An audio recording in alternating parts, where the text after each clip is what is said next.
Hi, welcome to How to Repair. Semi-automatic washing machines, top loaders, or sometimes known as twin tubs, the most common problem to fail on these machines are the gearboxes. And I'm quickly going to explain not only what to look for when you've got a faulty gearbox, but also explain how they work. The gearbox works on a gear ratio, which is inside the plastic here, and they're one of the most common items to fail on these machines. When the motor is rotating in one direction, it turns the gearbox wash plate in the one direction. When it stops by the switching gear, then it rotates in the opposite direction. The reason you have gearing is because the amount of force on the actual wash plate. And if I lean over and grab a wash plate so you can see and bring it over, this is a large surface area. And when this is inserted on the actual gearbox, it needs quite a lot of force to rotate, especially with clothing and a lot of water on the actual plate. So this is why the gearing is needed. So the motor rotates in one direction, then rotates in the other direction. And you'll notice that the speed that I'm turning the bottom cog, or the pulley, makes the actual wheel turn at a different speed at the top. Quite a simple system. And we're going to quickly have a look inside. The main things that fail on these gearboxes, believe it or not, are the seals. If water gets into the gearbox and sludge, dirt and grime get into the gearbox, then this can cause wear on the plastic cogs. You'll notice that there are two seals here. This is the seal that stops the water, and I'll need to prise this up a little, just carefully. Now this gearbox has been working in the Sahara Desert, and I can also already see quite a lot of sand and dust that is on there. That seal needs to be cleaned and kept in good condition. The inner seal here is stopping water going down into the gearbox. And if this wears, then it will need replacing. The way to open the gearbox up is all you need is a screwdriver, and I'll put this down here for you. And undo the 4 screws.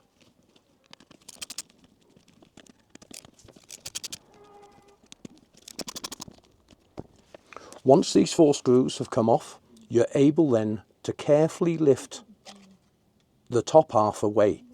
This is the spline that goes into the drum paddle, and this is the spline that goes into the aluminium on the gearbox. Let me just quickly show you the drum paddle.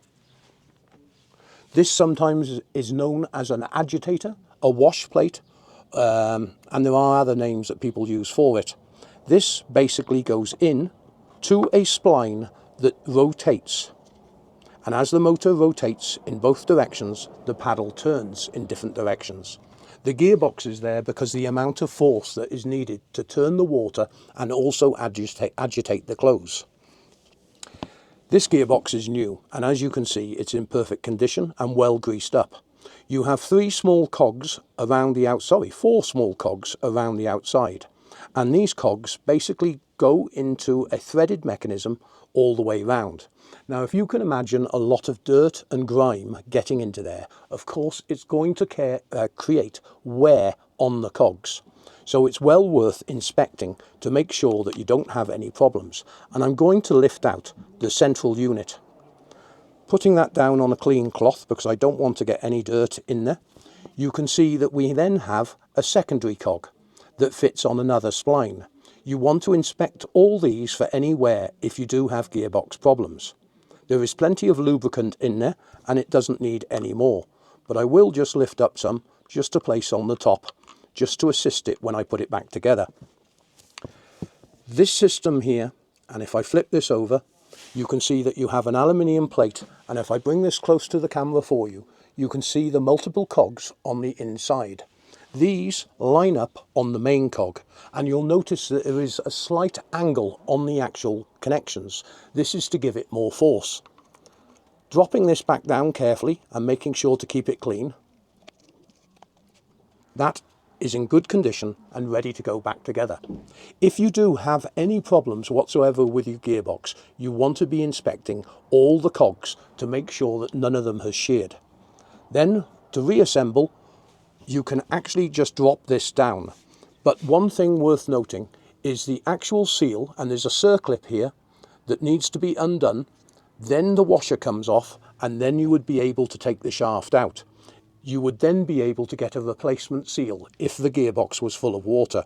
I'm not going to do that because I don't want to damage any of the components, but I just thought I'd let you have a look inside here. Lining the screw holes back up again, we are now able to reinsert the screws.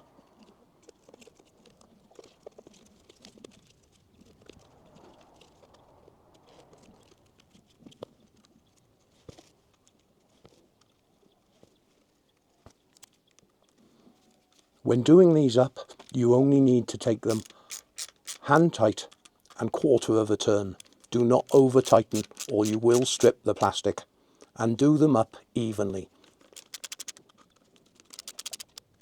Putting that down so I can put a little bit of force on it. Just hand tight and a nip. Hand tight and a nip. Then you need to make sure that you clean this surface area up so it's immaculate. You don't want any dust or particles on this at all, and also clean up the seal.